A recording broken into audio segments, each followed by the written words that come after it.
Well, I'm very pleased to have Nick Tatonetti speaking in our Power Talk today. And I was just asked, for those who are listening to the recording, to do an introduction. And I know Nick through my association, my continued association with Columbia, but I think if we overlapped, it was a very small amount a long time ago. And so I'm even probably misremembering his background, and rather than guess, I'm going to have to let him tell us. But I know he's been incredibly productive at Columbia and doing great things. So I wish I had the bio so I could say more specifics, but there we go. Nick? That's okay. That is great. Thank you, Jim. Yeah. And Jim, you're an absolute legend at Columbia. And so I think it's really fun to see you and be invited to do this talk. So nice to meet everybody. I think you'll get an idea of what I do. I work on, I call it a lot of different things. I call it translational bioinformatics. I call it biomedical data science. Basically, I'm excited about using new technologies and new data sets for some sort of biological discovery. I focus a lot on adverse drug effects. We're going to talk about some of that today in drug interactions, where we've applied some of our methods and made discoveries. And I'm also going to tell you a story, kind of a fun story about how to transform data from the EHR and kind of make some good use out of it. So no conflicts of interest for me to declare today. Does anyone, you can raise your hands or you can just shout out, does anyone recognize the left side of this slide, this drawing I have up here?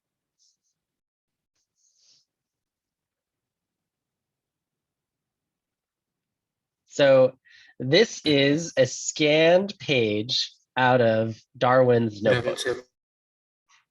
Yeah, and I love this page because on the top here, on the top left, he writes, "I think," and then he draws this diagram.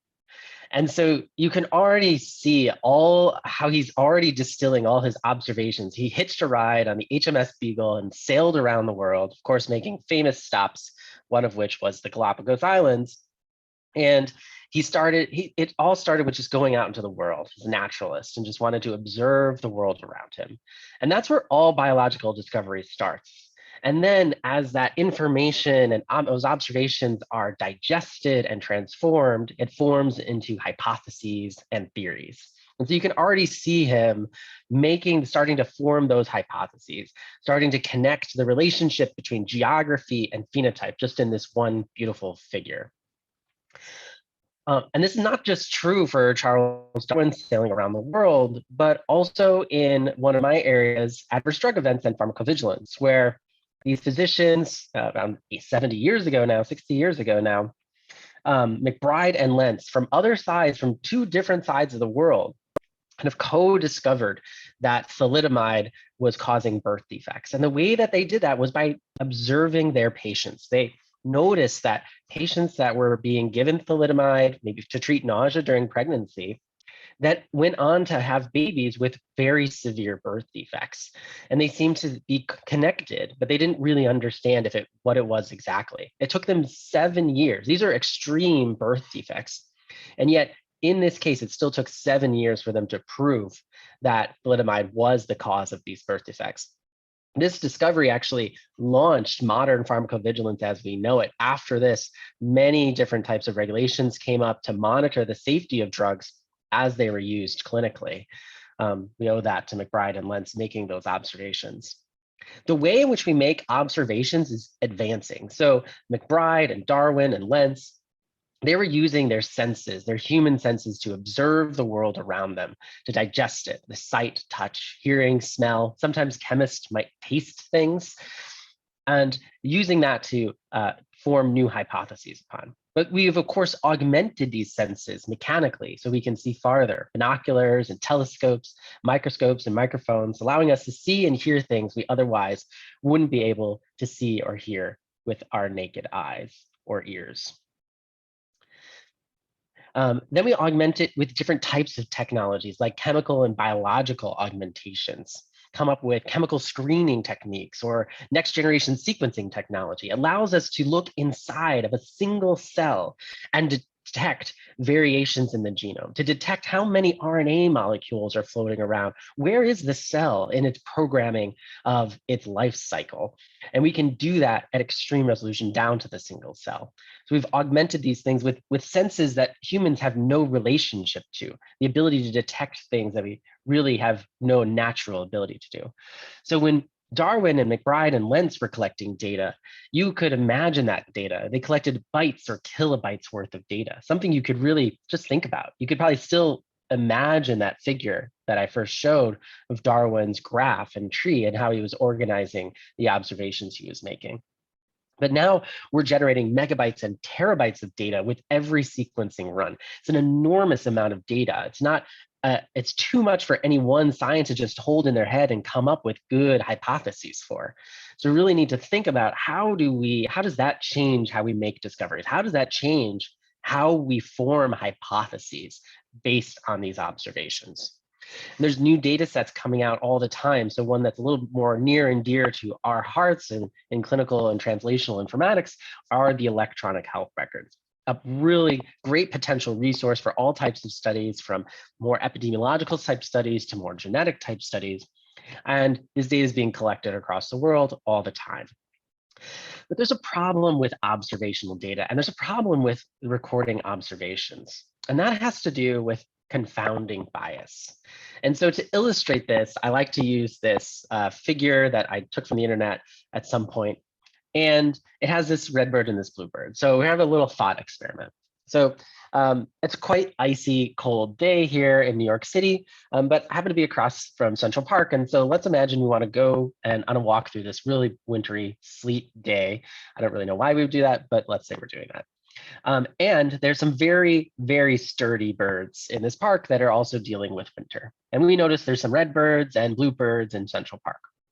So we're curious because we're all scientists, and we're like, I wonder what the proportion of red birds to blue birds is. Which one is more populous in Central Park during this snowy winter sleety day?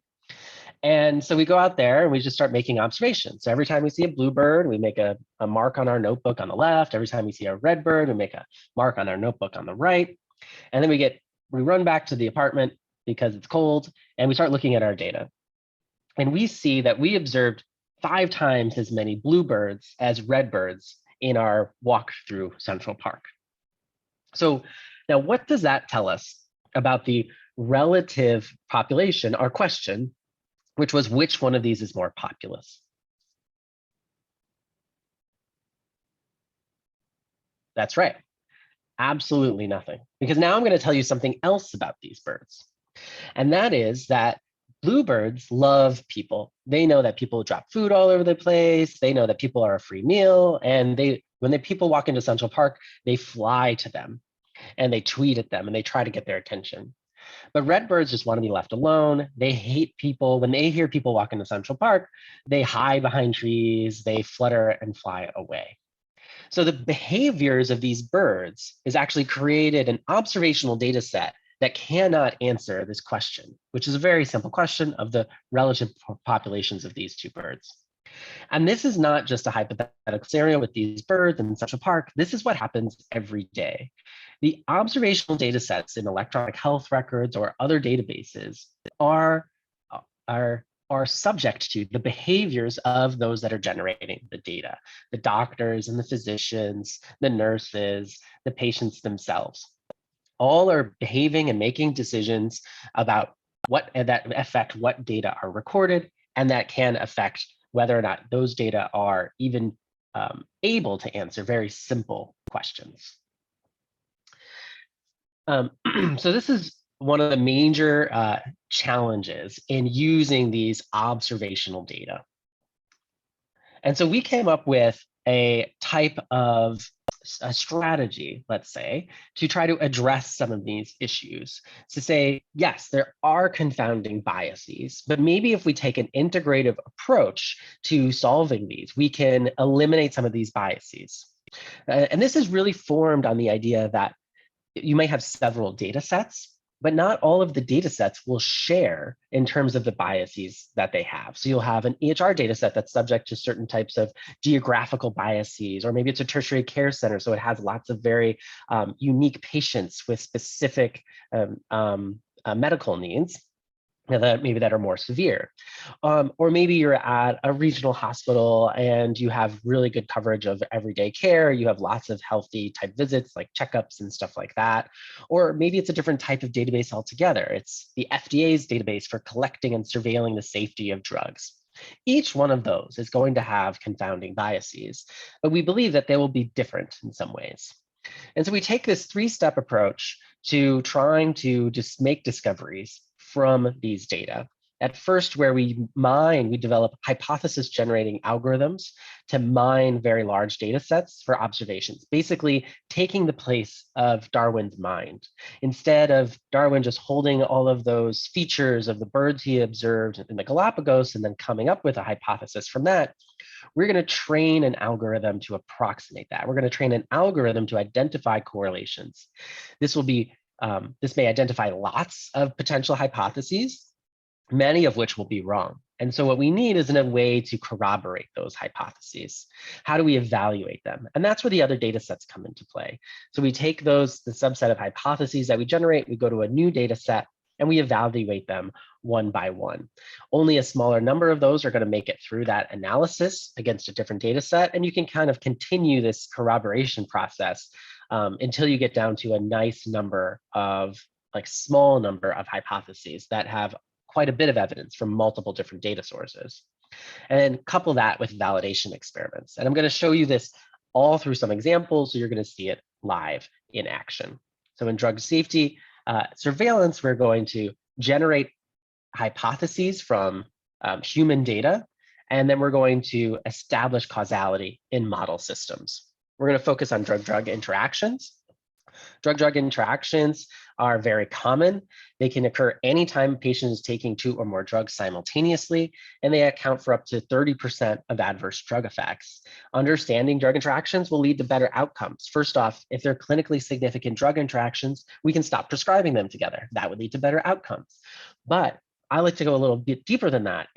When drugs are interacting with each other in the body, it's telling us something about the biology. It's telling us something about how the drugs are metabolized. It's telling us something about how the drugs act on the body. And that is telling us about the function of cells and tissues. So we can actually use drug-drug interactions as probes into the human system to learn about biological relationships. This is just showing that a lot of people take multiple drugs at the same time. I'm sure many of you people know parents, grandparents, yourselves at one time or another have taken multiple drugs at the same time. Drug interactions are not routinely studied in preclinical trials. So there's no requirement to evaluate all the potential drug interactions clinically. There is some evaluation of potential metabolizers that may conflict with each other and some general guidance about avoiding drugs that are metabolized by the same enzymes. But it's quite cursory, and when validated and when put to experimental validation, not always accurate. And so we have to rely on these observational studies, these observational databases that are subject to the biases that we were just discussing. One algorithm I'm going to present to you is called Latent Signal Detection, and it tries to address the challenge of identifying drug effects even when there's no direct evidence for that drug effect. It's built on a very simple hypothesis that is inspired by how diseases are diagnosed. So when a patient has a disease, I feel very sick, or I feel pain and numbness in my fingers, and my urine smells sweet, and I'm like, what is going on with my body? I don't know, so I'm going to go to the doctor. And the doctor is going to say, I don't have diabetes written across my forehead, but that lies under some level of detection. It's a latent phenotype, some unmeasured severe effect. But there's some signs and symptoms of diabetes. I might walk in complaining about neuropathy in my fingertips and sweet smelling urine. And the doctor might go, oh, okay, I think I know what this might be. Let's do a blood test and check out. So that's going to be a sign or a measurement that they can make to validate a hypothesis of some latent disease existing underneath. And so we're going to do something very similar to that for drug effects. So you can't see diabetes, but you can measure blood glucose. So we're going to take that idea and move to drug interactions. Drug interactions don't have a lot of data. And so we're hypothesizing that there's some severe effect that lies under a level of detection, kind of like a disease phenotype. But we're also hypothesizing that a severe effect elicits certain observable signs and symptoms that will be more commonly reported, some measured minor effects. So if we can come up with a profile of those minor effects, we can use that to identify the latent drug interaction. And that is exactly what we did. We used a supervised machine learning approach where we take a set of drugs known to cause this effect and build this profile. Then we apply this profile across the entire database of all combinations of drugs. And we identify which drug interactions are most likely to exhibit this latent effect. In this model, we did this for type 2 diabetes related outcomes, and the model identifies quite reassuringly things like numbness and pain and increased blood glucose as its signs and symptoms of the potential dangerous drug interaction. We apply this across hundreds, thousands of different drug pairs, and our top hit was between this drug paroxetine and its drug pravastatin. Now, paroxetine is a selective serotonin reuptake inhibitor. It's an antidepressant, a relatively popular class of drugs, and pravastatin is one of the most popular classes of drugs, cholesterol-lowering drugs called HMG-CoA reductase inhibitors. We estimate that approximately 1 million patients a year are taking this combination of drugs, and this could have severe outcomes on their clinical outcomes, especially if they are pre-diabetic or they are diabetic. So we wanted to now move, now that we've done that first step of identifying new hypotheses by mining this observational database for drug interactions, we want to move into the corroboration phase. Can we identify a totally different data set, like the electronic health records and blood glucose values from the electronic health records, to corroborate that these drugs might be causing a problem with glucose metabolism? And so we looked at the electronic health records at 3 institutions, and we gathered data on patients that were exposed to pravastatin, exposed to paroxetine, or exposed to the combination of pravastatin and paroxetine. And we looked at their measurements of their glucose values from before they started taking that treatment to right after they started taking that treatment, within a very short window of time. And we looked at what happened to their glucoses. So in 2,000 patients who were exposed to pravastatin, we saw no change in their blood glucose from right before they started taking pravastatin to right after they started taking pravastatin. In 1,600 patients taking paroxetine, again, no change in their blood glucose from before to after. But in 135 patients that were taking this combination of drugs, we saw a significant increase in their blood glucose values from before they started taking the combination to right after. Further, we actually excluded diabetics from this analysis because we thought they might be self-managing their care, monitoring the glucose. We just didn't want any additional confounding factors. But if we include them in this analysis, we see an even bigger increase in their blood glucose values. In 177 patients, see a 60 milligram per deciliter increase in their blood glucose values. So like I said at the very beginning, in our redbird, bluebird example, there are always confounding factors that could otherwise explain the data. So we checked many other things. We eliminated the time of day, what type of glucose it was, what other comorbidities they had. But still, you're never quite sure. So we're going to move on to that final phase where we try to establish causality in a model system. In this case, we're using an insulin-resistant mouse model. I have 10 control mice that we feed a normal diet. These are just happy mice. They kind of live relatively undisturbed. 10 mice, we feed them a high-fat diet. This high-fat diet is meant to simulate a pre-diabetic state. And so instead of their food getting normal, healthy food, the food we feed them is about 20–30% fat. And instead of water, we give them Sprite, literally. You decarbonate the Sprite and you feed it to them less like it's water. They love it. It's a wonderfully stable sucrose solution. Now, the really striking thing is that after 30 days on this diet, they are not only about twice the weight of their normal diet brethren, but they are pre-diabetic. They're already insulin resistant. So then we take those insulin-resistant mice, we expose them to either pravastatin, paroxetine, or the combination of pravastatin and paroxetine. And what we found was that the mice exposed to the combination of the two drugs had a 60 milligram per deciliter increase in their blood glucose values over the controls, almost exactly the effect size that we found in the electronic health records when we were corroborating the data mined hypothesis from the FDA's adverse event drug reporting system. So now I'm going to show you that we can do this actually across many different significant adverse events. And so we always talk about replication in science. Replication is vital to the scientific method, vital to establishing when things are really true or just associations or spurious results. And so we would never trust a result in biology that hadn't been replicated. And so why wouldn't algorithms be any different? If there really is value to this approach that we're taking, this three-step process and this latent signal detection algorithm in identifying effects, then we should be able to replicate that in a different domain. So that's exactly what we did, where we looked for drug interactions that were causing acquired long QT syndrome. This is a dangerous arrhythmia, a ventricular tachycardia. And every drug, this is so important that the FDA requires that every drug be tested for this effect before it goes into human studies. If it shows evidence that it might cause this effect, that's usually enough to kill the drug right there.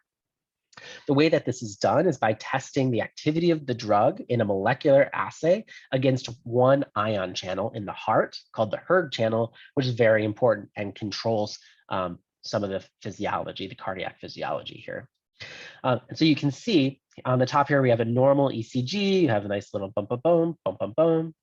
In long QT, this period is extended, and it's a risk factor for something called torsades de pointes, where the heart actually starts to fibrillate.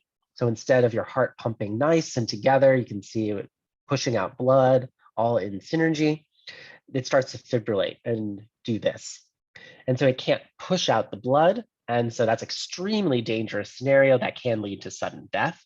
And long QT is a risk factor for that. So this is what the FDA is worried about, or any regulatory agency would be worried about in terms of drugs entering clinical trials with this effect.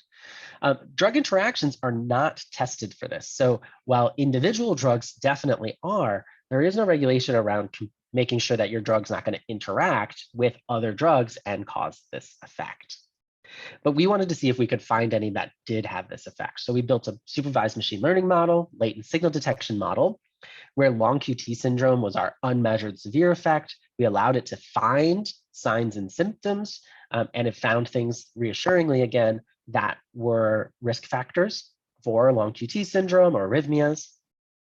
And our top prediction, when we mined the entire database this time, our top prediction was between ceftriaxone and lansoprazole. Ceftriaxone is a common inpatient antibiotic. It's a first-line antibiotic actually at our hospital. And lansoprazole is sold around the world as Prevacid. It's a proton pump inhibitor used to treat gastrointestinal distress, GERD, and it's one of the most commonly taken drugs in the world. This is that side effect profile that the supervised machine learning algorithm found, just to kind of highlight some of the features that the algorithm was looking for. You can see, different arrhythmias, reports of torsades, reports of prolongation, and some others. With this analysis, we wanted to go one step further than we had with the previous drug interaction example. And we actually asked the algorithm to predict a cephalosporin antibiotic and lansoprazole that would not cause this effect. So we wanted the algorithm to not only be very sensitive in picking up drug interactions, but to test how specific the algorithm could be as well. So this combination between cefuroxime and lansoprazole did not trigger our model. So our model does not think, based on the reporting pattern and the database, that this would cause prolonged QT syndrome. So that's going to be our proposed control. So we move on to that corroboration step, where we look at electronic health records to see if we can find additional evidence for this effect in patients exposed to the drugs. In this case, we use the ECGs from patients who are taking these combinations of medicines. And what we found was that for patients taking ceftriaxone and lansoprazole, they had an average 10 millisecond longer QT intervals. than patients who are just taking one of the drugs.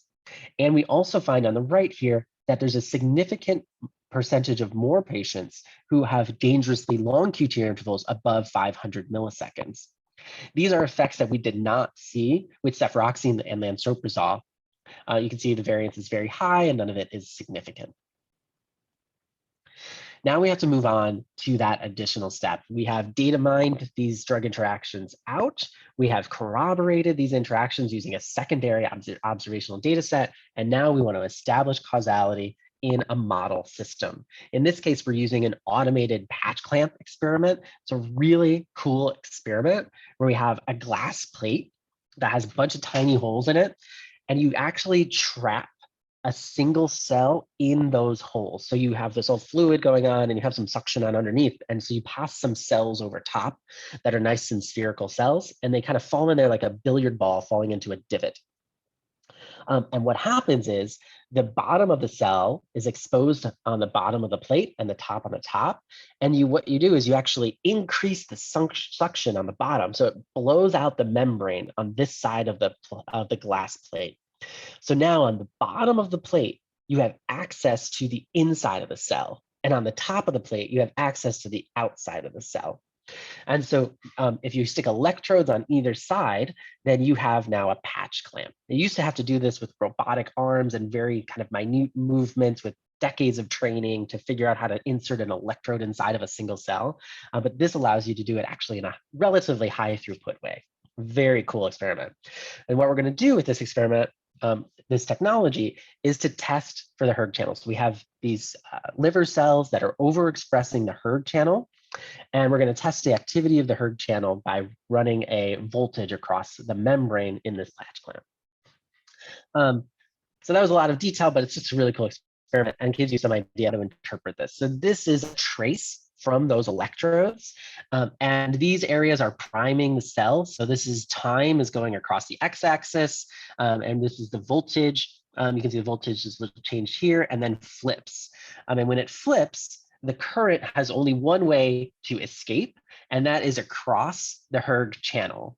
And so this activity here is a representation of the function of the channel. Basically, the higher of this peak, the more function. And so we tested this under a number of different conditions. We tested ceftriaxone alone, and this peak, you can see, does not change. This is really what we're after. This not so much right here. But in the presence of lansoprazole, you see this dose-dependent effect. As you increase the concentration of ceftriaxone, you see that the hERG channel maximum activity decreases. And this is exaggerated in a higher dose of lansoprazole. So you really see this beautiful dose-dependent response of the cell when it's exposed to this combination of drugs. And we did this, of course, for our control as well, and we see no such pattern here. We can aggregate these results over many different cells. Each one of these lines up here was just a single cell. And you can see these really nice dose-dependent response of the hERG channel as you increase the concentrations of ceftriaxone in the presence of lansoprazole. And you do not see that with the predicted negative control. You can do one more step because we were curious about this level of block of the hERG channel and what that would mean physiologically. So we can actually put these numbers back into a physiological model, a math model, and we can estimate what the effect would be in a human body. And so at the dose that's most similar to what the dose would be inside if you actually took these drugs, ceftriaxone and lansoprazole, the model would predict an approximately 10 millisecond longer QT interval. And if you think back a few slides, that's exactly what we found in the electronic health records for patients that were exposed to ceftriaxone and lansoprazole, 10 milliseconds longer. So I've shown you how we can use an integrative data science approach to identify, discover, hypothesize, just like Darwin and McBride and Lentz, but now it's algorithms identifying those patterns about drug interactions that are causing potentially dangerous side effects. We can integrate additional data sets that are totally collected in different ways, require different analysis strategies to corroborate those so that we have confidence in them. And then once we do have confidence, we can go to an experimental system where we finally can establish causality. I've shown you that in actually two different cases for paroxetine pravastatin, increasing blood glucose, and ceftriaxone and lansoprazole, prolonging the QT interval. We also saw that the EHR was able to accurately predict the prospective experiments. So the orders of magnitude, the effect sizes that we found in the EHR were actually very close to the effect sizes in the experiments. So we're very excited about this approach. We think that it could be a totally different way to address the drug safety challenge that requires a lot less reliance on clinical trials. Clinical trials are always going to be necessary. You definitely need them, but maybe in some cases they can be avoided. And so if somebody has any pressing, now you could be a great time to ask questions about that part, because I'm going to shift gears just slightly and talk about another really fun project. And so feel free to throw something in the chat if you'd like to. I'll just vamp for a couple of minutes. Okay, a couple of seconds, really. All right. In that case, and there'll be plenty of time for questions later, but I'll kind of keep going. So the EHR is a really exciting data set for all of the reasons that we've been talking about. And we'd like to actually use it for maybe even some more direct biological discovery. So I'm going to talk about our work in estimating disease heritability. That is, how likely is it that a disease is genetic, that can be attributed to genetics versus environment? And we're going to use the electronic health records to do it. We use the electronic health records of approximately 14 million patients across 3 different hospital systems. And the really cool thing about this is there's no genetic information used at all. This is all just what's available in the electronic health records. Why would we want to do this? Why would we want to use electronic health records to study something like something biological like heritability?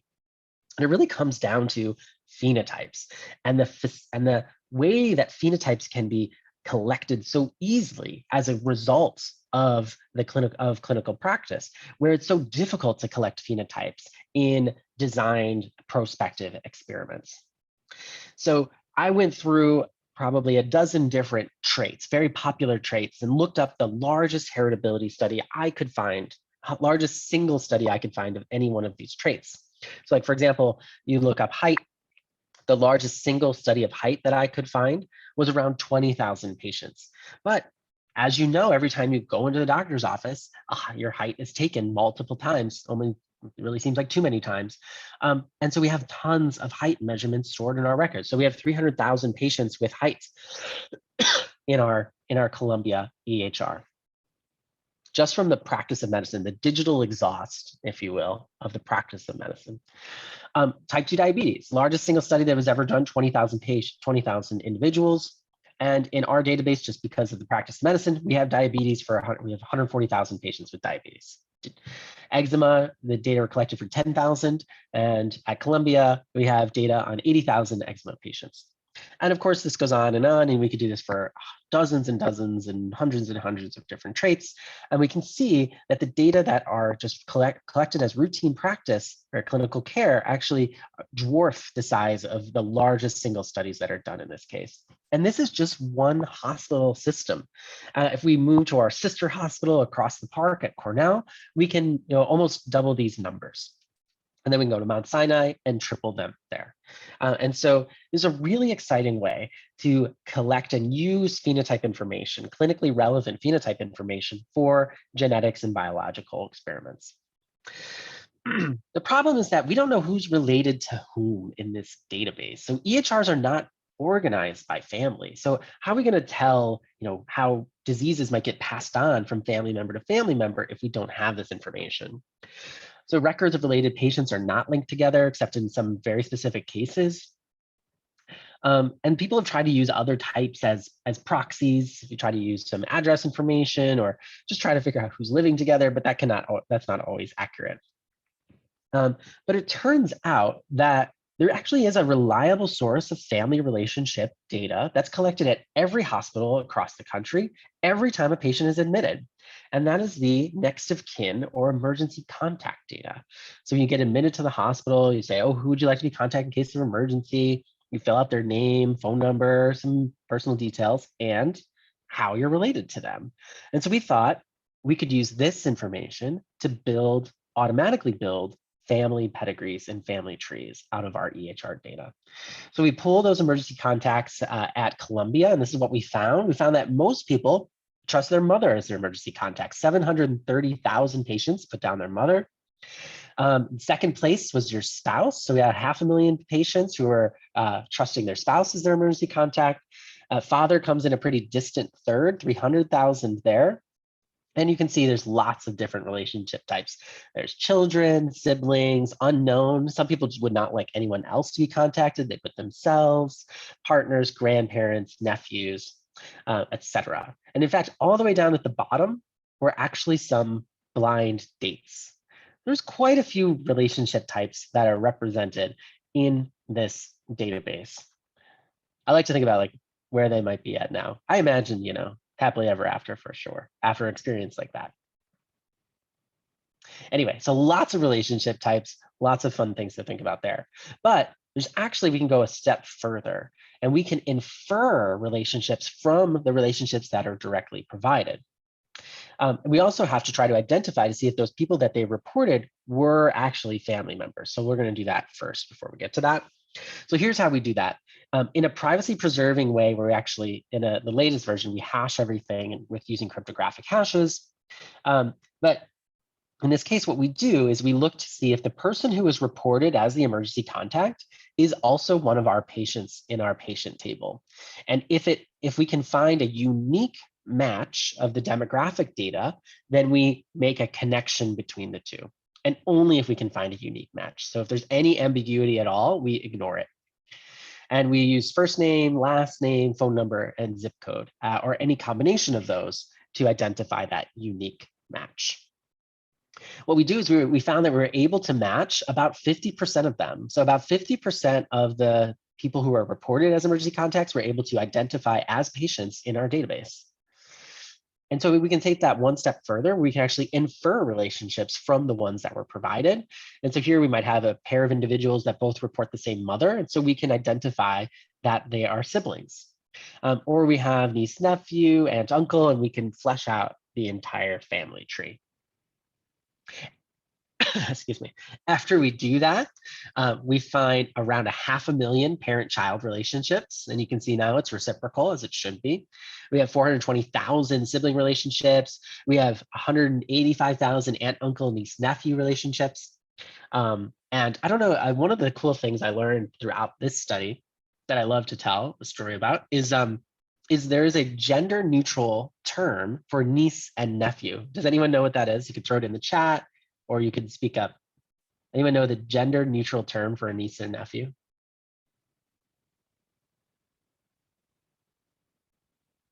We got a contender. We got some contenders. Nibbling. Awesome. Niece you. Yeah, it's nibbling. Thank you, Jennifer. That was great. I think that's the first time somebody's correctly answered that. Yeah, so it's a nibbling. I think it's one of the greatest terms ever. And I learned it during the course of this study. So, and so you can see we have a whole bunch of relationships. And if you go down, you can see they get pretty distant. Great grandparents, first cousin once removed. We have 85,000 of those. So a lot of really cool richness here. And that's just at Columbia. So we did this at Cornell. We found another 1.5 million relationships there.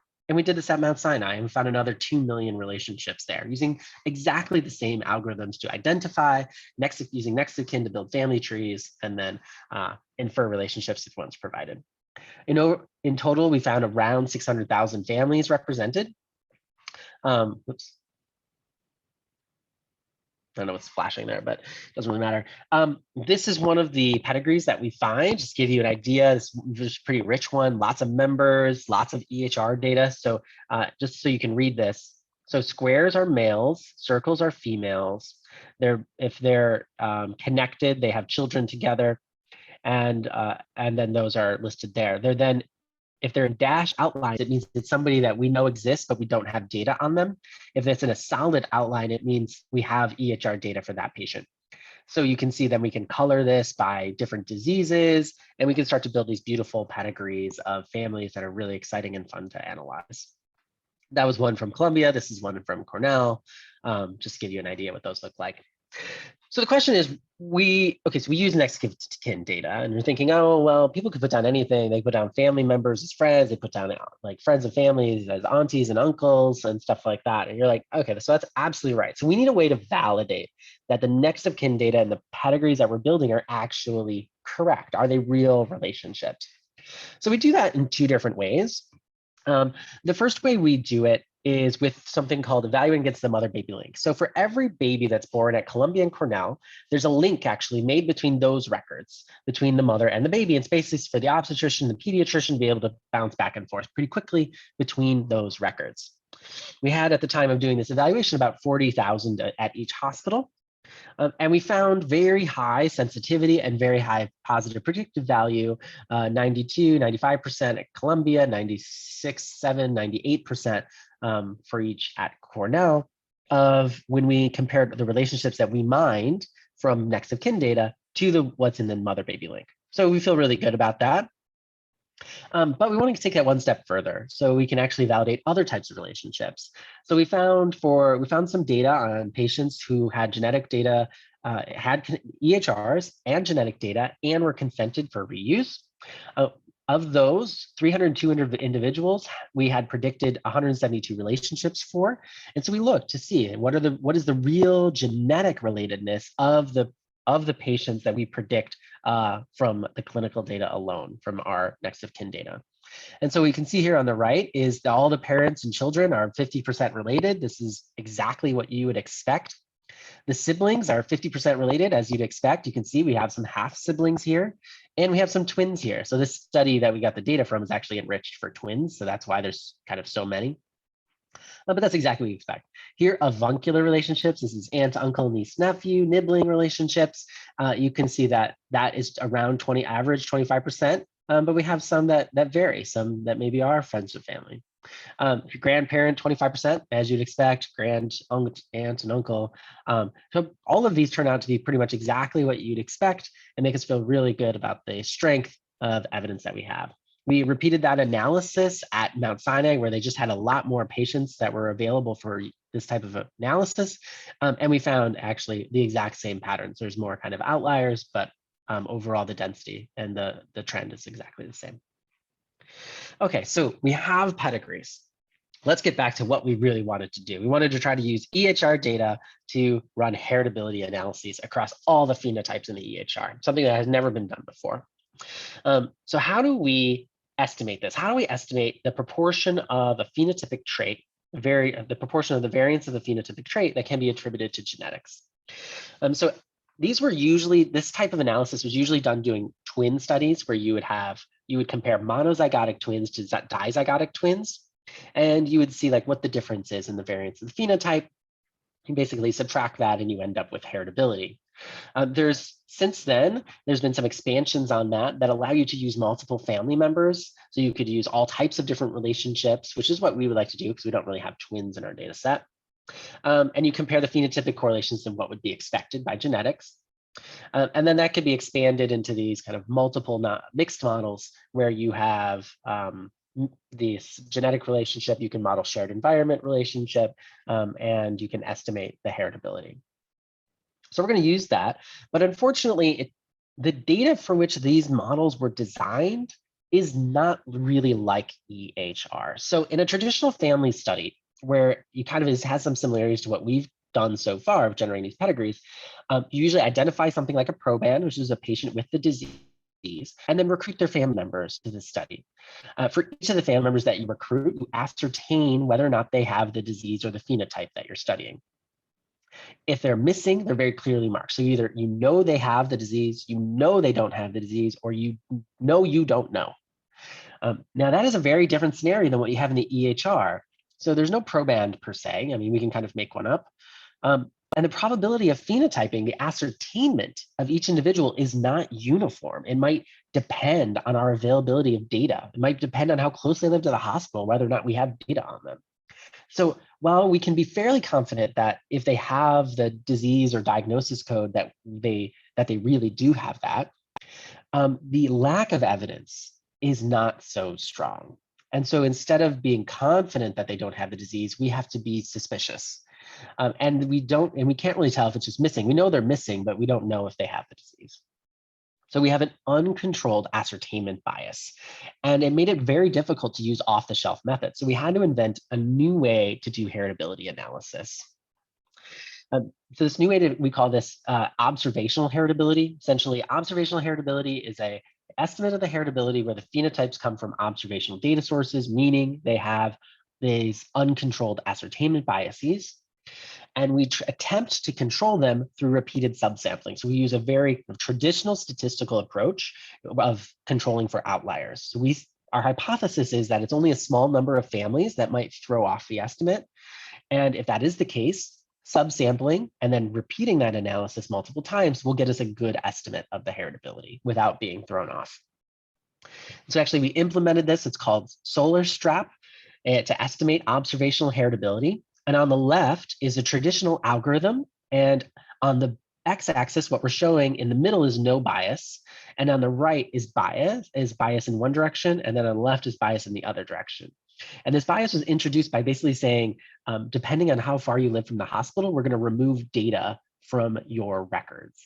So this is basically a geographic bias. And you can see that depending on the geographic bias, you get wildly different estimates of heritability. The true heritability in this case is supposed to be 0.5. And so not only is the algorithm wrong, but it's very confident. You can see in these confidence intervals that in its wrong estimate. So that's just a classic example of bias affecting the analysis. So here on the right, though, is Solar Strap. So once you do this subsampling and repeated subsampling, you can see that it is much more robust to those outliers. It's much more robust to the bias. You are sacrificing some confidence in that estimate. So you can see that our confidence intervals are quite a bit larger. But that's a very fair price to pay for having that actual estimate of 50% to be within the bounds of the estimate. So we feel pretty good about that. We have a bunch of other kind of graphs I could show you about the validity of the approach, but we wanted to is apply this to every phenotype we could at these 3 different hospitals. And then what we did is we compared them to each other. So we independently did this analysis, did one at Columbia all by itself, one at Cornell all by itself, one at Mount Sinai all by itself. And we then checked to see if the estimates of heritability were correlated with each other across the sites. And they are. So that's awesome. It's really built some confidence that the phenotypes that are being captured, and these are just really rough diagnosis codes, ICD-10 codes, are actually capturing very similar phenotypes. Anytime we build a heritability estimate and a new way of estimating heritability, one of the first questions will be asked is, well, what does it predict for height? We have very good data on the heritability of height. Heritability of height is about 77%. There's this study that was done that was a meta-analysis of hundreds of thousands of patients, of subjects, and we all feel very confident kind of in this estimate of height. And so we did the analysis and we estimated height after we froze everything. So it was after we had kind of just decided, and here's the algorithm, here's the way we're going to do it. It's all validated. Now let's apply it to height. And what we found was 77%. We found it for all groups, and we found it for some subgroups as well that were of interest. And we find that observational heritability is correlated with previous estimates of heritability that are published in the literature. So here's 49 different traits that we collected from the literature that mapped fairly nicely to traits collected by the EHR. And we see that overall, they are correlated with each other, some that are very tightly coupled, coronary artery disease. The literature says 49%, and we say 51%. That's great. Major depressive disorder in the literature is reported at 39% heritable, and in our study, 36% heritable. Rhinitis, so that's a runny nose, a very heritable trait apparently, and in our study it was one of the most heritable traits. But there are some that were very different. So atopic dermatitis, we underestimate what is reported in the literature, so they overestimate. So reported literature is 78%, and we have 41%. Bipolar disorder, reported in literature is up to 70% heritable, and we estimate it at 22% heritable. So some of these could be data quality issues. They could be having to do with sensitivities about recording data in the EHR. Maybe these aren't accurately phenotyped. Maybe the phenotype is so broad in terms of what is called bipolar disorder clinically, but when somebody conducts a clinical trial, they actually focus on a very specific definition of bipolar disorder. So all of these could be explanations of why we see differences here. On average, though, we see that observational heritability is about 20% lower than what's reported in the literature. These large sample sizes that we have access to now allow us to kind of evaluate and resolve existing controversies. And so there was some previous studies when we did this study There's some previous relatively small studies that looked at the relative heritability of HDL and LDL cholesterol, but really couldn't come to any conclusions. But we were able to show pretty definitively and statistically significantly that HDL cholesterol is more heritable than LDL cholesterol. And we were able to do that because the study had 120,000 individuals in it, where these, may be twin studies, but very small numbers of twins. Overall, we're able to estimate significant heritability estimates for 500 traits and conditions across all different physiological systems and disease categories. And we actually have a really kind of fun browser that you can go to at rifter.tatonettilab.org, RIFTEHR, and you can browse your favorite traits. You can kind of type in there some traits, and it's kind of a cute little table. With that, I would like to thank everybody for their attention, and I hope you really enjoyed it. This has been a lot of fun. I think we have plenty of time for some questions. I haven't looked at the clock in a while, but thank you. And these are all the students and postdocs and lab members and funding and collaborators for these projects. Thanks for the great presentation. Please feel free to enter your questions or comments in the chat. We have about 6 or 7 minutes, so a little time, so maybe time for a few questions. Anybody chopping at the bit to ask a question? Yeah, I'm just going to blurt out my question instead of typing it, if that's okay. Yeah. Thank you very much, Nick. That was great. I love seeing that kind of work where you have these data that are just sitting there and you can make such interesting use out of them in a way that they weren't intended. Of course, one of the problems with EHR data is we have to understand its provenance so that we understand its limitations. Mm-hmm. And of course, any data in any given EHR is not complete, doesn't give us the complete picture of a patient. So you can ask questions about what happened during this hospitalization or that kind of thing. But a lot of times you don't know things like what happened in between or what's the true denominator that you should be measuring. And if anybody's curious and wants to question how good an EHR is, look for all the patients who are on insulin that have no ICD codes for diabetes anywhere in the record. You'll be amazed. Mm-hmm. And so I'm wondering if you have looked at measures for trying to figure out the level of incompleteness of a record, what's missing, how much is missing, or who has a complete record versus who doesn't have a complete record. Yeah, I think like a lot of people, we have done things like look at the amount of data, quantify how much is being recorded in each of the different data modalities collected, diagnoses, drug orders, notes that are written, encounters that are recorded, stuff like that. But none of that really solves the problem that you're bringing up even. It just gives us a sense of who's maybe most observed. I think we haven't directly tried to quantify, the amount of missingness, but I would say that the strategy that we take is, yes, so these will always suffer from these problems, and observational data have always suffered from these problems. They're going to continue to do so. So what we need is to be able to kind of operate and ride that wave with, what it gives us. And so the way that we approach that is by setting up very good controls. So whenever we do a data mining experiment in the EHR, we set up controls about what ones that we really should find, like we know it's well established, it has strong evidence, maybe it's from clinical trials, maybe it's from a whole body of literature, and we look for examples of where there are negative controls. You really need both. So then that way, when you run these types of analyses, you can tell your way out of scope. So for a lot of time, you'll run the whole thing and you just can't tell the difference. There is no difference between the positive controls you set up and the negative controls you set up. And so you know that your test is really invalid, and it could be because of those reasons. So then you dig in and maybe you restrict it to a subset of patients you think have higher quality data, and you can often get those issues resolved, but you have no compass if you do not set up those controls. And so that's our, at least, strategy for how to kind of navigate this really messy environment. Okay, great. Next question is from Mary Lynn McDonald. She would like to speak her question aloud. Hi, yeah, sorry, I didn't want to type either. I just had I'm a genetic epidemiologist. I was really fascinated by your second, the part of the talk. When you started going into it, I was like, I don't think this is not going to work, but it was amazing. So there's things that I like about it, and there's one of the things I don't think you mentioned is that heritability is a population specific parameter. And Yeah. so like I could see how you replicate between the different EHR systems, like in New York. You probably have similar catchment of like people and like risk, like this, the sizes of the patient populations are probably the same. But then when you like compare your heritability to like the previous studies that were done with like how you showed they're done with probands, right?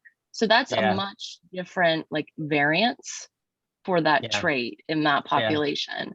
And I'm just wondering if like you thought about that, and does that incorporated in that method that you have? That's it, that Yeah. So yes, we've thought about that a lot. So it can be it's a population, as you said, it's specific to the population you're studying. You can have something a trait that is because of the genetics of that population, let's say drift or something like that, it becomes a completely environmental trait and not a genetic. There's no variance that's attributed to the genetics, or vice versa. So it is a population estimate. I think we basically said, yes, that's a problem. In the analysis we did, we basically have a very complex set of patients that have high variance kind of across all axes. And so we kind of push that to be honest, just push it down the road. So like we kind of rely on the high variance of the data set, and maybe they aren't appropriate because we're comparing it to a specific data set that was done in a specific population that's really not applicable to ours. That could explain some of the differences we found. But yeah, so we did not address that problem directly, but that would be a really fun inquiry to kind of follow up on, especially because in New York, we have so many interesting specific it's really not just high variance all overall, it's like a set of specific populations. So there could be some really cool opportunities to leverage that. And I just wanted to ask like kind of like a follow-up to that. Like one of the things that I think is that's cool about it, getting back to like not just picking at that like limitation, is like there's this like prevalent theme of like, we know we have bias in like our GWAS chips, which most of those heritability estimates were calculated because they're designed to tag variation in Caucasians. And so they don't do the greatest job. And that's why we're now moving to our whole genome sequencing. But like so the other thing that gets embedded in that too is like, now we're talking a lot about when we see an association with the disease and race, is that it's not race, it's a social construct. And so your method gets around that. And so that's what I thought was like just really beautiful. Thanks for sharing that. Cool. Yeah, thank you, Marilyn. There's a quick question in the chat about whether adoption and foster parenting can confound the heritability and the chips. Yeah, and so that's a great one. Yes, the answer is yes. And it means that we'll almost always overestimate the relatedness of individuals using this approach. So that's another explanation of why our estimated heritability is lower than what's reported in the literature, is that we're usually overestimating the relatedness of people. So yeah, that definitely plays a role. But as the genetic data show, overall, it's pretty good. Okay, that was from Rahul Sharma. And this question from Steve Chin. We are at time, so I appreciate if you want to stick around for the last question, and appreciate everybody else sticking around too. Thank you, Amy. So it's a great talk, the best I've heard this so far this year. So my question is that the EHR data is still very intimidating for typical researchers like myself. So I was wondering whether you have any experience analyzing like biobank data, and whether any of the techniques you described, like heritability estimate, can be applied to biobank data. Thank you. Yeah, absolutely. So we do a ton with UK biobank data, for example. You don't need to do this because, well, one, you don't have access to emergency contact data through UK biobank, but two, you have the genetic data. So you can estimate heritability estimates using like the whole exome sequencing data or using the genotype data. But yeah, we do basically in a different kind of version of this talk where we talk more about our phenotyping algorithms and our machine learning on the EHR data. We show how you can translate those from the EHR to biobanks and use them as phenotypes to do new types of GWAS, essentially, with new phenotypes. Thanks, Steve. All right, great. I think we're at time. So any other questions, you can email us or you can email Nick directly. Otherwise, thanks for attending, and thank you for such a great presentation. And I hope that everybody stays safe and recovers from the bad weather out east. And also want to wish everybody a happy and prosperous year of the tiger. Hopefully this will be a good year. We all know this will be a good year. All right, thanks everybody. Have a good weekend. Bye. Thank you all.